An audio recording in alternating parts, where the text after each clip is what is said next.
With rising inflation, job insecurity, and financial stress, many are feeling, it can take a toll on your mental health. The people expert, Dr. Sabrina Jackson, joins us now with some coping strategies. First and foremost, Dr. Sabrina, where in the world is Dr. Sabrina today? That's the game we need to start playing. Yes, I'm in Houston, Texas. What's happening there? Well, I'm a part of, I have a clothing line. Many people don't know that, but I was here doing a fashion show, indie fashion, yesterday. Oh, man. Talking about a full plate, Dr. Sabrina. Well, let's talk about this. So, coping with financial stress. It feels like anybody and everybody has it.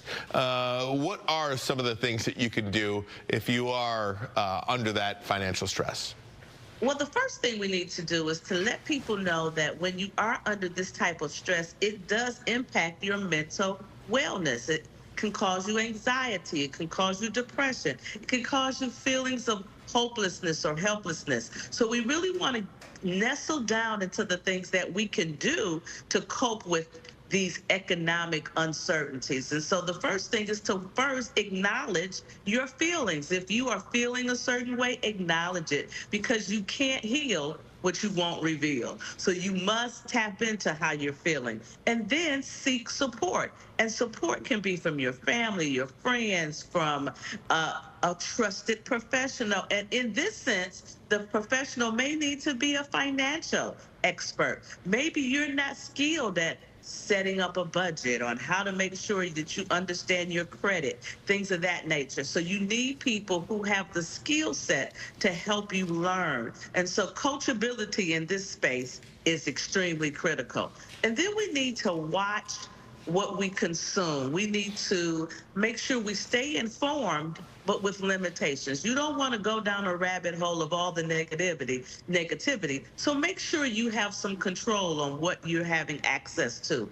And then please limit your comparisons to others, because how other people do is not necessarily what's going to work for you. So limit those comparisons. And this next one is huge, Ryan. Oh my goodness.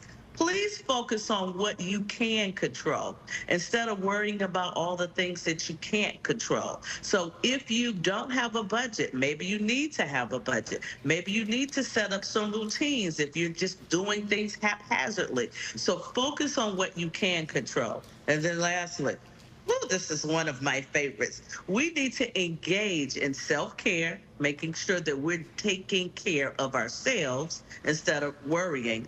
Have an attitude of gratitude. Engage in gratitude, because if you're grateful, you can't complain and you can't worry.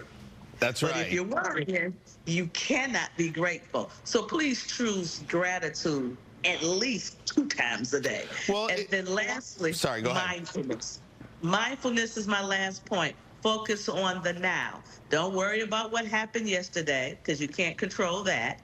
And don't worry so much about what's coming. Spend some time in the now. What are you going to do with your now? Okay, Ryan, there you go. I was just going to say, they're all great pieces of advice, but one of the things you said at the end, the way you talk to yourself in mindfulness and gratefulness, no amount of worrying is, if you do have some debt, no amount of worrying about that debt is actually going to change the number that you are in debt. So the way to look at it might serve as a little bit of hope for yourself.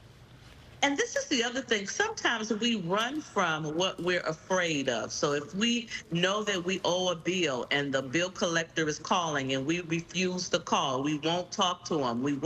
I remember me, and I'm just going to tell my own story. I was in a situation that I owed some money. The people kept calling me. I would not answer. And then finally I did. Not only did they have a program that I qualified for, that's why they were calling. They were calling to help me, not browbeat me. So make sure that we're open to the possibilities of how we can fix the problem.